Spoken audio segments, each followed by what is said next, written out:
Larry. I'm the co-founder and CEO of Charger Help. Chairman Newman, thanks so much for having me.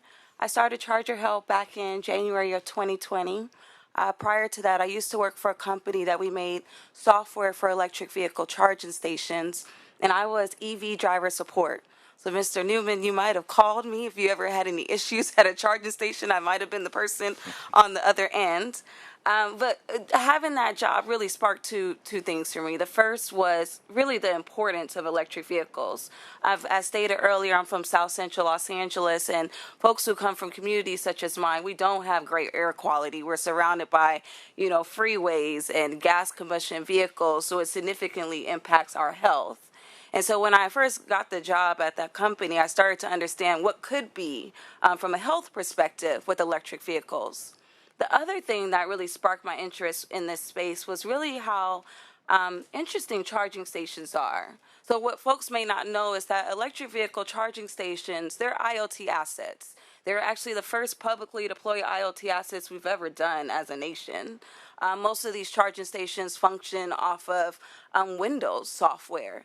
And then when you start connecting cars to them and also payment systems, and then you have them communicating up to a cloud, you start introducing a lot of failure points.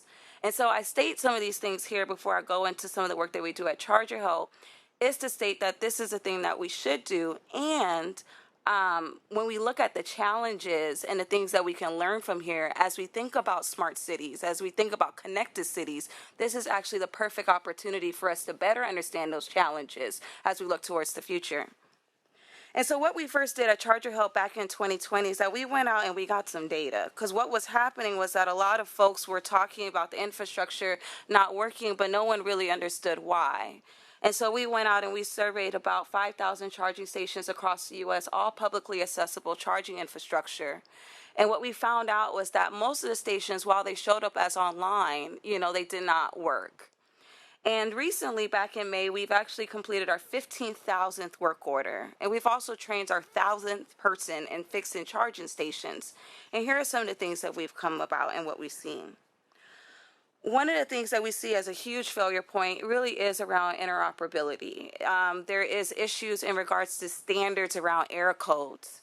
I do want to point out the federal government has stood up the ChargeX consortium that has been working with the network providers in order to come up with a standard for error codes. But today, the protocol that is used for charging infrastructure typically has about 30 error codes, but only 10 are usually included, and there wasn't any consensus on what the definitions of those error codes are. And so oftentimes, folks will receive other error code and would not have any action to it. But the work that ChargeX Consortium has been doing has been very helpful. The other thing that we started to find out really was around firmware updates. So oftentimes when firmware is pushed from car OEMs or even sometimes from the payment system themselves to even the hardware itself or the software itself, when those firmware updates are pushed, oftentimes each of those entities do not know that that firmware update is pushed. And this is actually one of the reasons why, a singular system like a Tesla has a better experience, because it's all within one company. And so there is significant opportunity to figure out how can we better coordinate around just firmware pushes that are being done and how those systems are talking to one another. The other thing that we've been able to find out, through working in this space is really around technician training. As I stated, we've trained a ton of people, and then we also work with manufacturers to train as well. However, we do start to see bottlenecks in manufacturer certification. Some manufacturers may only certify 7 people at a time, and their next opening for certification may not be until 2 or 3 months later. So there's significant opportunity there to figure out how can we allow for manufacturers to better scale certification of folks. And then the last thing that, I think that has been like a challenge really comes down to who is responsible. And so some stations are owner operated, right, where there is a large entity that is responsible for the infrastructure.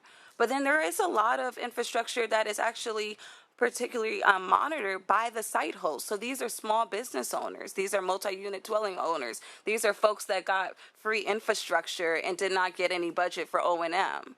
Right. And so when we have, receive an issue and we go out into the field, maybe that specific owner doesn't even know where the circuit breaker is, or they haven't blocked off the site for us to work on, or they haven't, budgeted funding to pay for it for the service call. So those are some of the challenges that we've seen. Some of the solutions that we've been working on, because one of the things I've been very proud of this industry is how fast we've been tackling this problem. I would say maybe about a year and a half ago, it came into the public light, and I've just been really pleased with my colleagues and what we've been doing. And so one of the things that we've seen a lot of work on is around SLAs, service level agreements, and not just having service level agreements for time on site, but service level agreements for part shipment, service level agreements for coordination between multiple companies.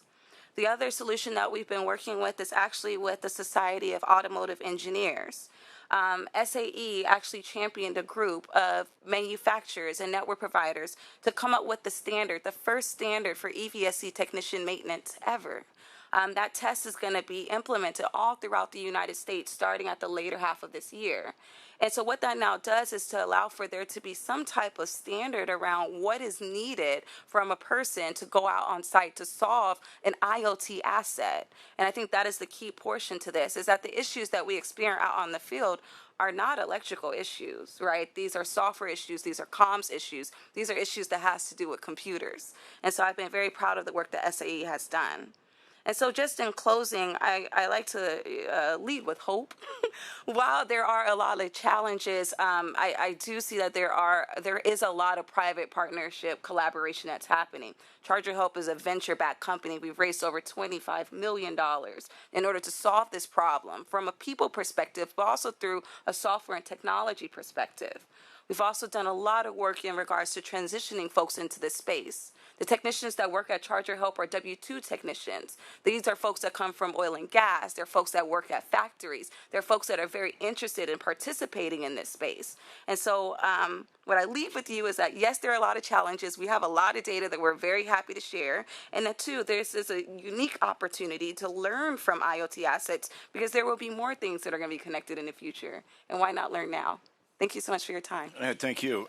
And I'll ask you a question and then open up to my colleagues. I'm particularly kind of intrigued about the point you made about cost of service calls, right? So, you got a whole bunch of locations that have probably received a subsidy, but obviously not for O&M. And then you have this Internet of Things device that might often go unnoticed until it breaks, and then only noticed by the people who need it when it breaks. So are there sources of subsidy that you draw on for, those places that can't afford or otherwise aren't even aware of the need to repair them, but where the repair is necessary to provide, quality of service in that area? So there are new grants that are coming out. The CEC REACH program did allow for there to be O&M covered in that program, but what we ended up doing was coming up with a product that's a fixed cost for labor. And so we call it reliability as a service, and so it allows for unlimited truck rolls. Because as you may know, with like technology, it's not a one and done, turn a screw and the thing works, right? It may have another software issue like a couple of days later. And so allowing there to be a fixed cost that, a site host can be able to budget for has actually allowed for folks to actually buy in and purchase. So just to summarize, one, we're seeing new implementations that do allow for O&M coverage. CEC reaches one. I know SCE Parks and Rec also included O&M. And then two, I think really looking at a different model for charging for labor instead of like ad hoc, but more so of a reoccurring fixed pricing allows for folks to better budget and prepare. Appreciate that. Actually, while I'm thinking about it, a question for Mr. Kosowski. So you mentioned the consortium effort to put in 30,000 DC charges by 2030. That'll make a huge dent, obviously, for what is some of the reasons you specified. But it's interesting, to Ms. Terry's point, we are reliant on, for the success